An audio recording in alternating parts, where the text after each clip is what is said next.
Baik, kita masuk ke subbab selanjutnya, yaitu aliran eksternal yang melewati benda berbentuk silinder atau the cylinder in cross flow. Jadi alirannya melewati silinder. Di sini ada gambar mengenai boundary layer, kemudian aliran separasi. Jadi alirannya, kecepatan awalnya adalah uniform sebesar V, kemudian melewati benda silinder dengan diameter D. Di sini terjadi fenomena separasi ya, di mana yang alirannya awalnya smooth, ya, lama-kelamaan dia akan membentuk olakan atau bisa disebut vorticity, wake. Di sini dia menjadi turbulen atau acak. Posisi separasinya di mana? Kalau kita lihat di sini mungkin sekitar di sini ya, dia baru terseparasi. Untuk mengetahui posisi separasi di sini nanti ada yang namanya theta ya, jadi nanti kita tahu pada sudut berapa sih aliran itu terseparasi. Baik, di sini ada forward stagnation point yang menandakan posisi awal atau leading point-nya di sini. Kemudian ini adalah boundary layer-nya. Posisi separasinya adalah ditandai di sini. Ini kalau posisi bawah. Kalau posisi atas seperti di kursor saya. Kemudian untuk area wake-nya sendiri hanya berada di dalam sini ya. Kemudian aliran ini lama-lama dia akan kembali ke streamline dengan bentuk seperti streamline yang awal.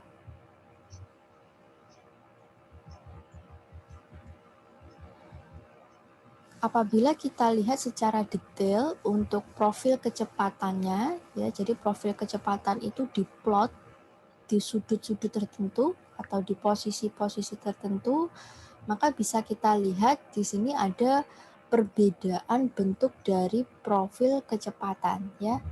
Ini memiliki profil, kemudian di sini perhatikan di sini nilainya bisa kita katakan dp per dx-nya adalah 0. Atau gradien dari tekanannya nilainya adalah 0. Ini menandakan alirannya mulai terseparasi di titik ini. Ya, bisa teman-teman perhatikan di sini untuk garis merahnya sendiri. Berarti bisa dikatakan aliran separasi yaitu ketika dp per dx-nya sama dengan 0 ya.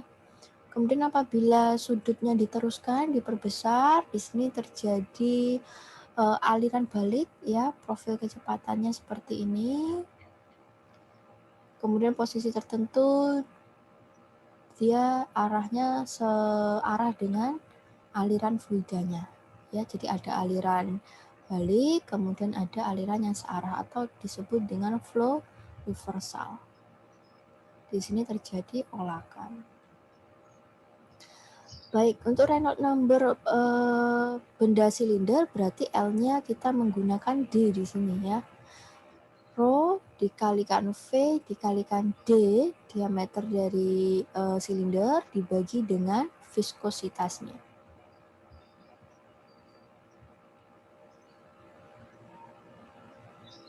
Kemudian juga ada koefisien drag, dapat dicari menggunakan rumus ini.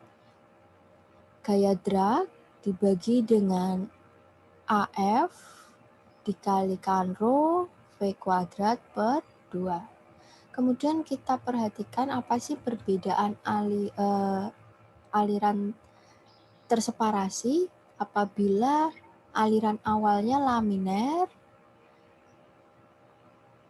Kita lihat di sini. Jadi saya ulangi ya.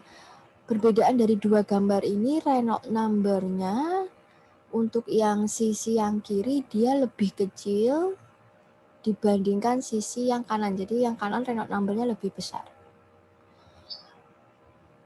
Kita ke gambar yang kiri dulu. Di sini Reynolds number-nya kurang dari 2 kali 10 pangkat 5. Sedangkan untuk yang kanan, nilainya adalah Reynolds number-nya lebih besar dari 2 kali 10 pangkat 5. Jadi silahkan teman-teman perhatikan di sini. Untuk Reynolds number-nya lebih kecil, aliran separasinya itu terjadi di theta sekian. Ya, theta sekian. Dia masih kecil ya. Kemudian untuk Reynolds number yang lebih besar dari 2/10 pangkat 5, aliran separasinya terjadi di theta sekian, atau kita artikan tetanya ini lebih besar ketimbang theta yang gambar kiri atau Reynolds number yang rendah. Jadi artinya semakin kecil Reynolds number, maka aliran separasi itu semakin cepat terjadi karena sudut tetanya lebih kecil dibandingkan Reynolds number yang lebih besar.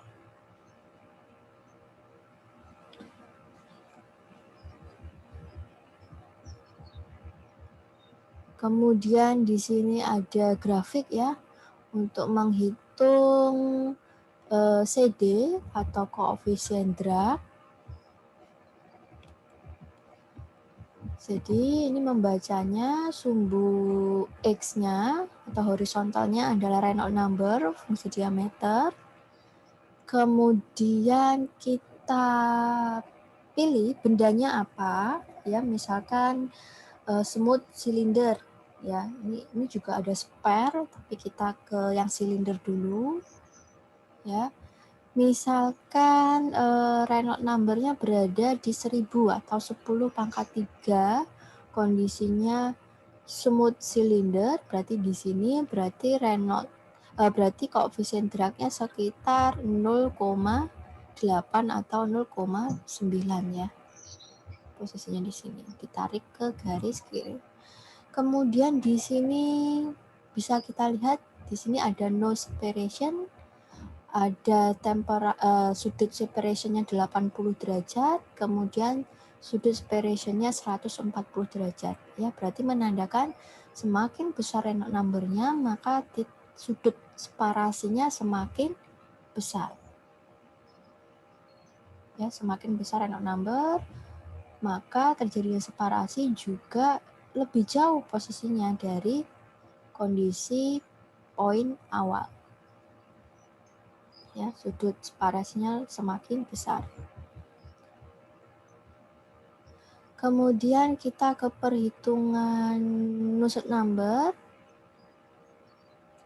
Di sini ya, nusuk number-nya terhadap diameter ya, ketika tetanya sama dengan 0, berarti mencarinya ini 1,15 dikalikan Reynolds number pangkat setengah dikalikan Prandtl number pangkat sepertiga.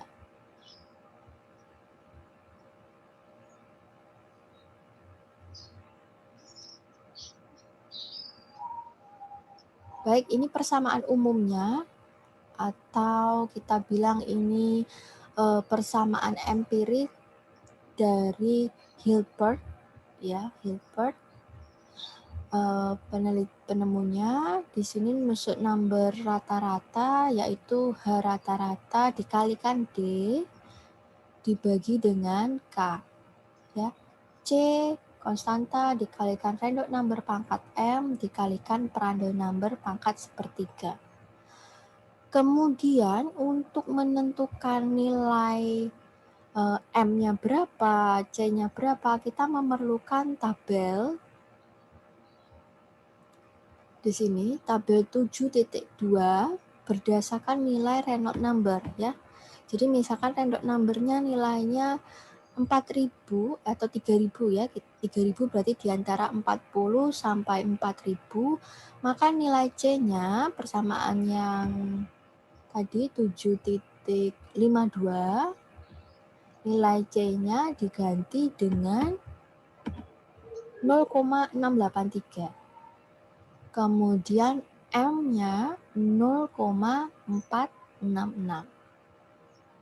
Itu kalau menggunakan persamaan Hilbert. Sekarang ke tabel 7.3.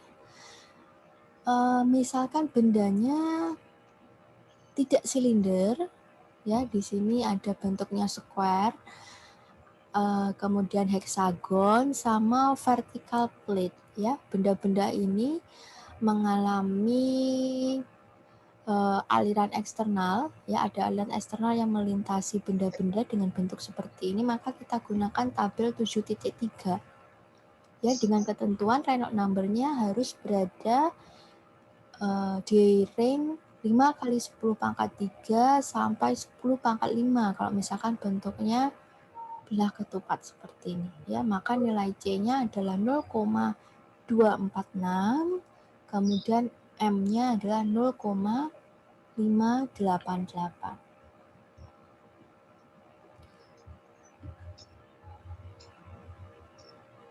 Kemudian ini apabila Prandtl number-nya antara 0,7 sampai 500, kemudian Reynolds number-nya antara 1 sampai 10 pangkat 6, maka kita bisa gunakan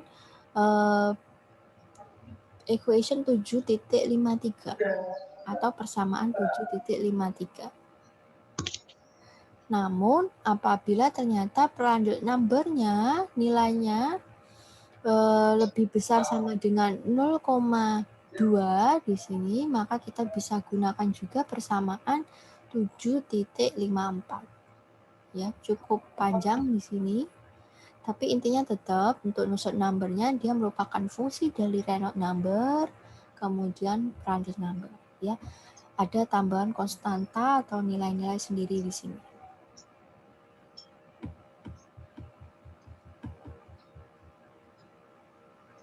Kemudian untuk 7.53 tadi, kita lihat sebentar 7.53. Nah, di sini ya, di sini sama ada nilai C dan M.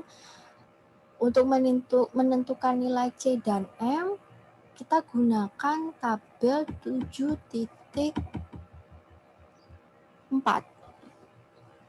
Ya, sama, kita lihat dulu Reynolds number-nya berada di range berapa, kemudian kita bisa memperoleh nilai dari C dan M.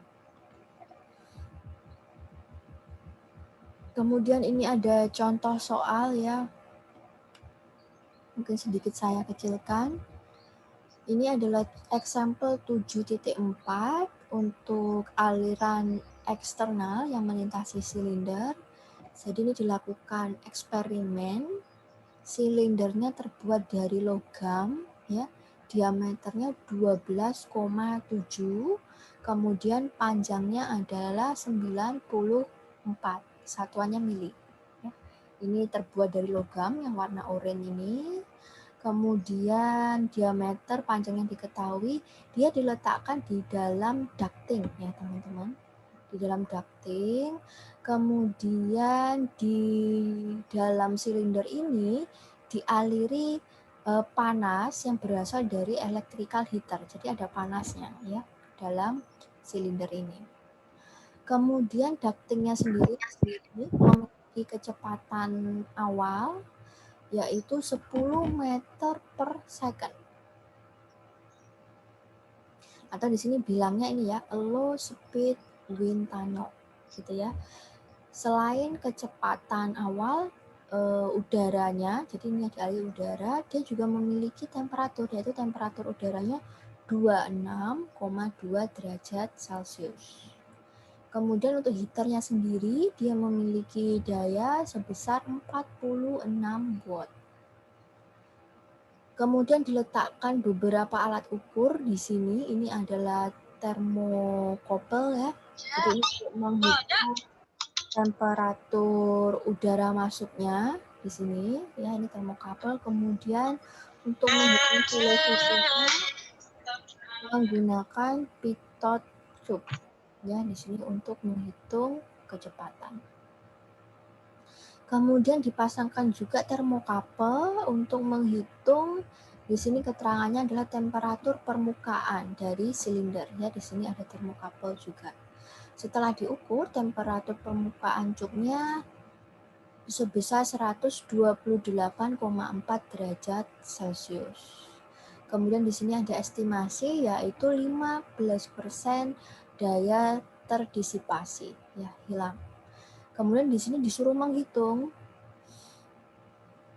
berapa sih nilai dari koefisien heat transfernya hanya, ya, yang dilakukan secara eksperimental. Baik, jadi kita harus mencatat dulu yang diketahui di sini apa saja: geometri, kecepatan temperatur udara, kemudian temperatur surface dan daya pada silinder. Asumsi kondisinya adalah steady state, kemudian temperatur di permukaan silinder adalah uniform.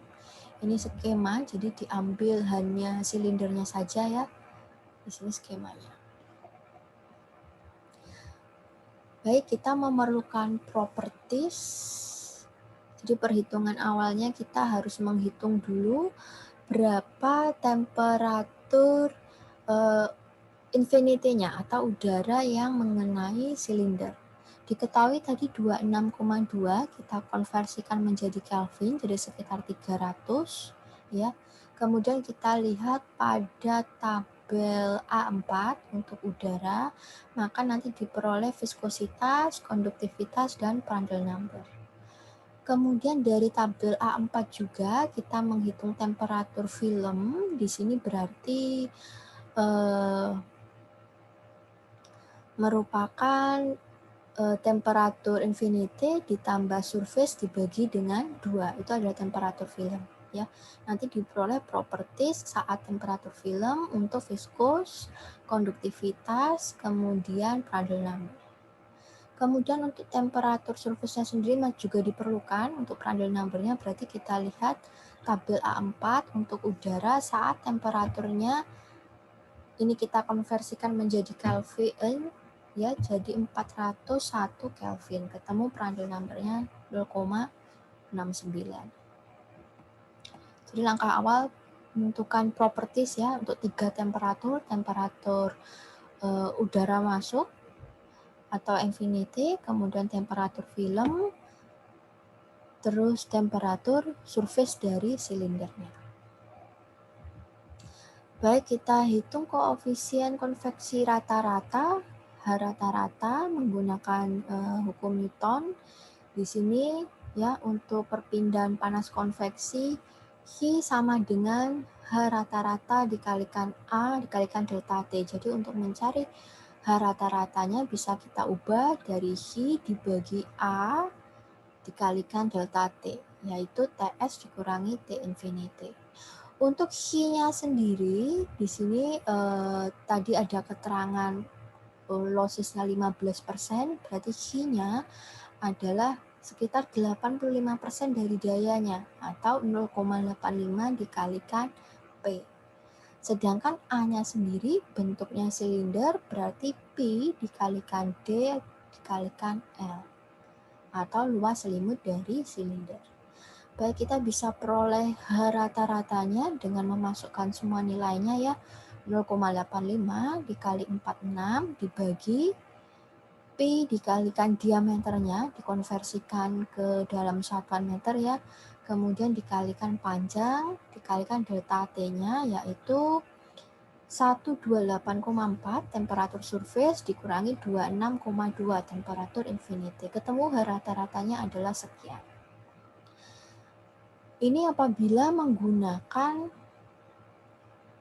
persamaan atau hukum Newton ya untuk memperoleh H rata-ratanya. Sekarang kita lihat di sini untuk memperoleh H rata-rata apabila menggunakan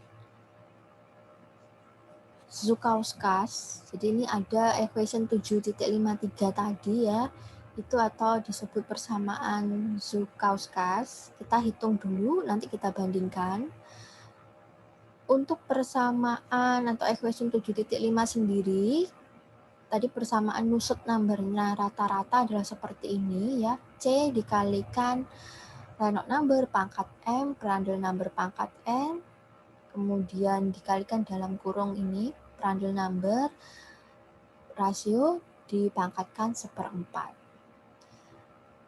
Karena kita memerlukan tabel ya untuk 7.53, kita memerlukan tabel 7.4 untuk memperoleh data C dan M, maka kita hitung dulu dia Reynolds number-nya posisinya di mana. Ya, kita gunakan Reynolds number yaitu V dikalikan D dibagi dengan viskosnya. Ketemu nanti untuk Reynolds number-nya 7.992 ya, mendekati 8.000. Jadi apabila dilihat pada tabel 7.4 saat Reynolds sekian, nilai C-nya adalah 0,26, M-nya adalah 0,6. Prandtl number-nya dari tabel A.4 tadi diperoleh kurang dari 10, sedangkan untuk N-nya adalah 0,37. Baik, semua sudah ada, kita bisa lihat di sini. Kita masukkan saja semuanya, nanti akan ketemu nusuk number rata-rata adalah 50,5. Dia merupakan dimensionless parameter ya untuk nusuk number sehingga tidak memiliki satuan. Nah, dari nusuk number ini untuk memperoleh H rata-rata kita gunakan persamaan umum, yaitu nusuk number rata-rata dikalikan K dibagi dengan D, karena bentuk benda kita adalah silinder. Maka nanti akan diperoleh untuk H rata-ratanya 105 watt per meter kuadrat dikalikan Kelvin. Baik, kita lihat untuk nilainya.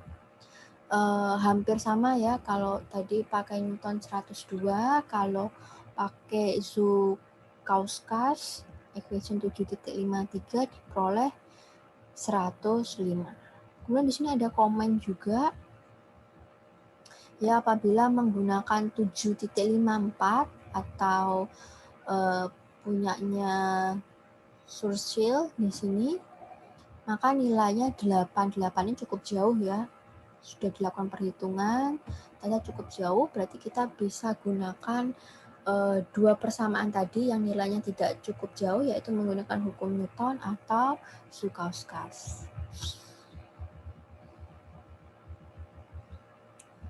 Baik, untuk eksergi saya tidak ke sana, mungkin saya lanjutkan langsung ke bentuk bola atau sphere ya. Di sini ada persamaan koefisien Drag ya 7.55, kemudian ada beberapa persamaan nusuk number.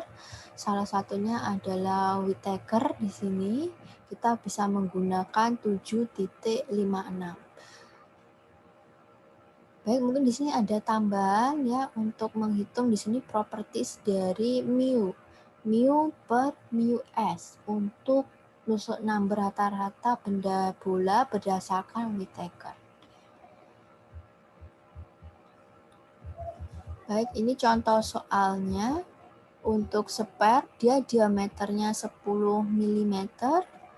Kemudian ada aliran udara, diketahui di sini tekanan.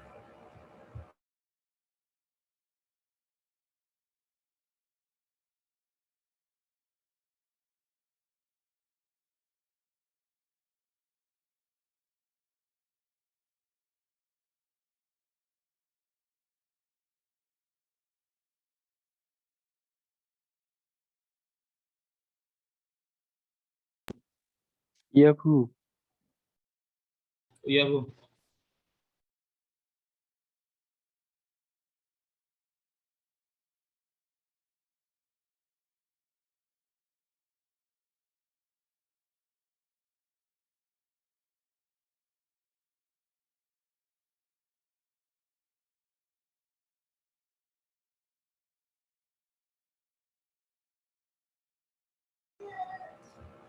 Baik, di sini koper ya materialnya, diameternya 10 mili, kemudian dia dialiri udara, udaranya memiliki tekanan, kecepatan, serta temperatur.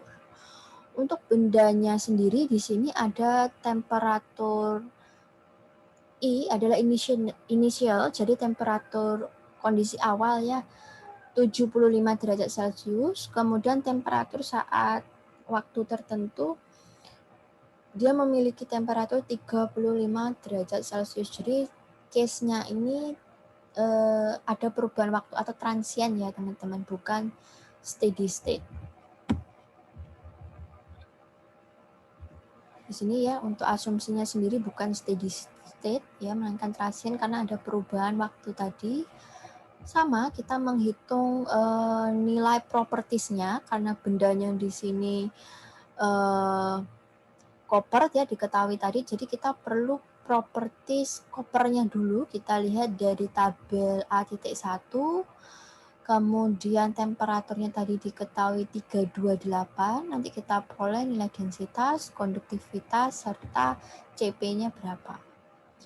Kemudian untuk temperatur udaranya sendiri, di sini nanti kita peroleh temperatur infinity atau udaranya, kemudian temperatur ini surface ya udara dari berdasarkan temperatur surface dari bendanya.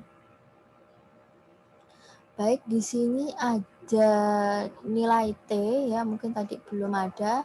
Ya ini waktu sama dengan Rho dikalikan kecepatan dikalikan CP dibagi H rata-rata dikalikan AS ln ini ya T1 dikurangi T infinity dibagi T dikurangi T infinity.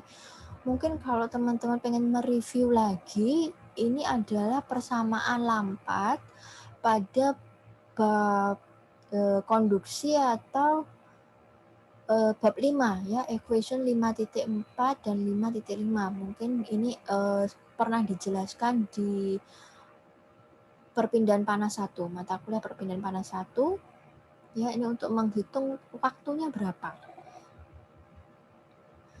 Kalau sudah nanti kita bisa gunakan karena di silinder tadi equation-nya ada 2 ya, 7.56 dan 7.57 kalau tidak salah. Kita gunakan yang berdasarkan 7.56. Ini cukup panjang. Kemudian kita bisa masukkan semua nilai yang ada yaitu Reynolds number, kemudian beberapa data yang sudah kita peroleh berdasarkan tabel tadi. Nanti akan ketemu untuk H rata-ratanya 118, satuannya watt per meter kuadrat Kelvin. Ya.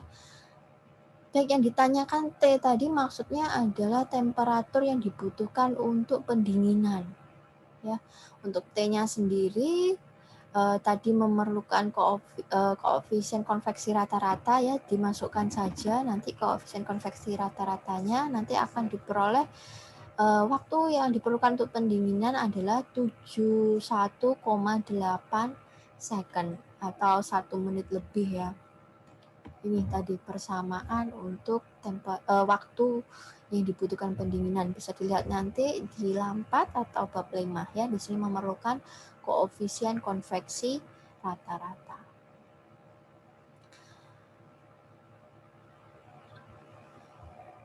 Baik, sampai sini dulu. Apakah ada yang ingin ditanyakan? Silakan.